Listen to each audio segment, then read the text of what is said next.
Mahasiswa Unpam, khususnya untuk kelas saya di Pekrem Indonesia. Hari ini kita akan membahas pertemuan 6 di mana kalian sudah mengerjakan forum diskusinya ya. Bisa tidak tahu kalian tuh paham atau tidak, tapi seharusnya kalian paham karena ini kan sudah ada di makroekonomi. Kebijakan moneter, kebijakan fiskal itu ada di makroekonomi ya. Ya, oke. Tujuan dari pertemuan ini adalah tentang kebijakan fiskal dan kebijakan moneter dan aplikasi dalam kehidupan yang nyata ya. Jadi ada beberapa konsep, yaitu kebijakan fiskal sendiri, kemudian kebijakan moneter, lalu saya nggak bisa lama-lama ya jelasin ya, paling cuma sekitar 3 menitan. Lalu kayaknya cukup itu ya, di sini semuanya tentang definisi dan tujuan dan aplikasinya dalam kehidupan nyata ya. Baik, kalau kebijakan fiskal pasti hubungan dengan pemerintah, yaitu Kementerian Keuangan atau Presiden gitu. Nah, kalau untuk kebijakan moneter biasanya itu berhubungan dengan Bank Indonesia ya. Baik, kalau bicara soal moneter pasti soal uang ya. Baik, kita mulai dari kebijakan fiskal dulu. Kebijakan fiskal adalah, mata saya sakit nih. Saya pikirin dulu nih, terang banget ya. Kebijakan fiskal adalah perekonomian itu ada 2 kebijakan, yaitu fiskal dan moneter. Oh ya, baik. Kebijakan fiskal merujuk pada kebijakan yang dibuat oleh pemerintah untuk mengarahkan ekonomi suatu negara melalui pengeluaran dan pendapatan ya. Pendapatan pengeluaran tuh yang buat pengeluaran adalah Y sama dengan C plus I plus G plus X minus M. Kalau yang pemasukan adalah sewa, gaji, laba, sama sewa, gaji, laba, sama celurit ya, kapital, sama bunga. Oke. Baik. Baik. Jadi perubahan pada tingkat komposisi ini adalah dapat mempengaruhi variabel-variabel berikut, yaitu permintaan agregat dan tingkat aktivitas ekonomi, pola persebaran sumber daya, dan distribusi pendapatan.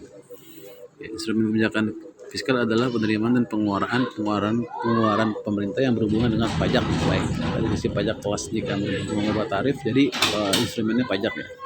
Kebijakan anggaran politik itu ada 2 ya, ada defisit, ada yang surplus. Kalau defisit adalah kebijakan pemerintah untuk membuat pengeluaran lebih besar daripada pemasukan.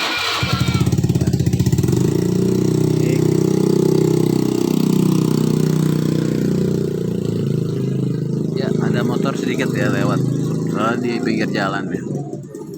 Anggaran defisit, kebijakan fiskal ekspansi. Anggaran defisit adalah kebijakan pemerintah untuk membuat pengeluaran lebih besar daripada pemasukan. Surplus adalah membuat pemasukan lebih besar daripada pengeluaran. Sebaiknya politik anggaran surplus dilaksanakan ketika perekonomian pada kondisi yang ekspansi atau mulai memanas atau overheating. Kalau surplus atau defisit berarti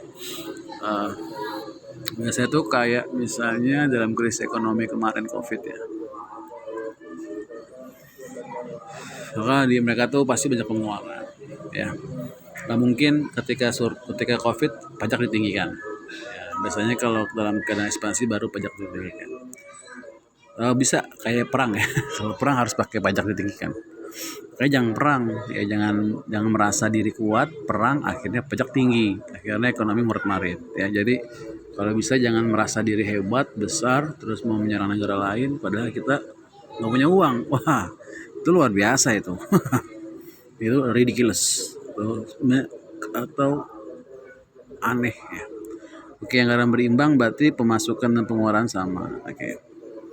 Kemudian perubahan-perubahan dalam tingkat komposisi pajak adalah biasanya karena ada permintaan agregat dan tingkat kegiatan ekonomi. Kegiatan ekonomi sudah kita pelajari kemarin ya, yang standarisasi peraturan kebijakan ya. Pola alokasi sumber daya dan distribusi pendapatan. Oke, baik. Sikap fiskal memiliki 3 kemungkinan: fiskal yang netral, ekspansif, dan kontraktif.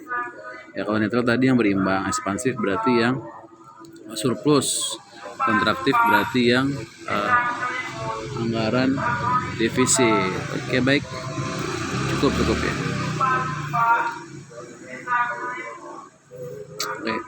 Adapun fokus penajaman kebijakan fiskal biasanya penurunan rasio APBN terhadap PDB, rasio APBN terhadap PDB dianggap wajar ada 15%. Terutama apabila diikuti oleh penurunan dan manajemen utang yang dapat diandalkan. 2. Pencegahan dan penurunan defisit anggaran secara sistematis. 3. Rasionalisasi subsidi yang eksesif. 4. Penghematan.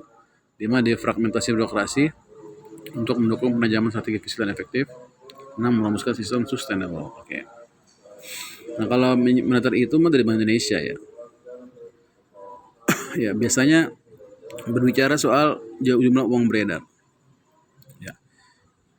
Jadi ada berbagai macam instrumen ya, seperti operasi pasar terbuka, politik diskonto, cadangan minimum atau pekreditan, ya, GWM ya. Nah, biasanya nih jalur-jalur itu ada jalur dari biaya modal, jalur kekayaan, jalur harga relatif, dan jalur langsung atau monetaris. Penerbitan uang jadi peruri ya. Peruri. OPT, operasi pasar terbuka, adalah mengendalikan uang dengan menjual atau membeli sebagai pemerintah. Nah, ini biasanya kalau misalnya terlalu banyak uang beredar, maka pemerintah akan menerbitkan surat berharga untuk mereka mengecilkan. Kalau misalnya sedikit uang beredar, gitu.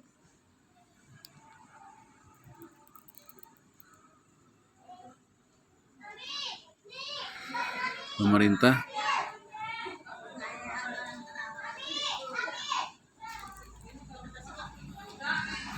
kalau misalnya ingin meningkatkan, maka surat berharga pemerintah akan dibeli oleh pemerintah sendiri. Lanjut. Fasilitas diskonto pengaturan jumlah uang yang beredar dengan menaikkan tingkat suku bunga. Baik, kalau uang beredar pengen diturunkan, maka tingkat suku bunga naik. Kalau misalnya pengen disebarluaskan, maka tingkat suku bunga akan turun ya, karena tidak mungkin orang mau taruh uang di situ. Sama kayak rasio cadangan wajib itu GWM. Kalau GWM-nya besar, maka akan kecil. Kalau kecil, maka akan uang beredar akan meluas.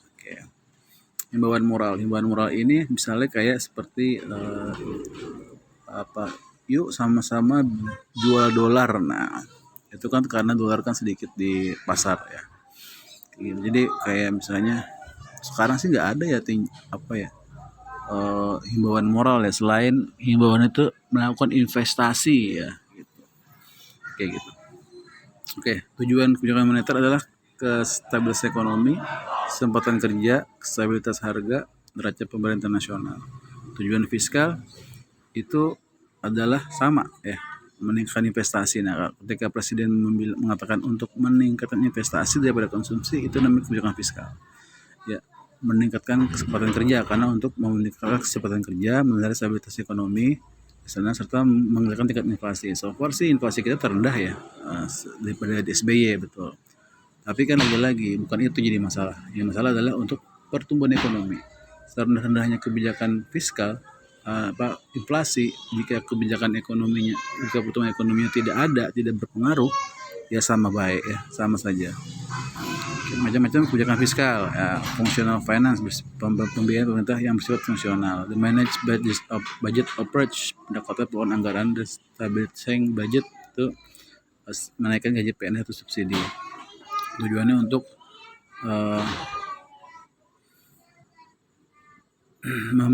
menstabilisasi penganggaran. Balance budget biasa ya, penyesuaian anggaran belanja negara. Macam-macam anggaran politik sama tadi, surplus, berimbang, sama lah kayak tadi. Jadi nggak jauh-jauh, hanya implementasinya saja yang berubah ya. Kira-kira menurut kalian bisa nggak jawab pro diskusi? Bisa ya? Atau kira-kira apa aja sih yang kalian pikir sudah dijalankan oleh kebijakan fiskal dan kebijakan moneter saat ini? Apakah dengan mencetak uang baru termasuk kebijakan moneter? Ya, apakah bisa mengurangi uang beredar atau bagaimana? Kira-kira pendapat kalian bagaimana? Baik. Assalamualaikum warahmatullahi wabarakatuh.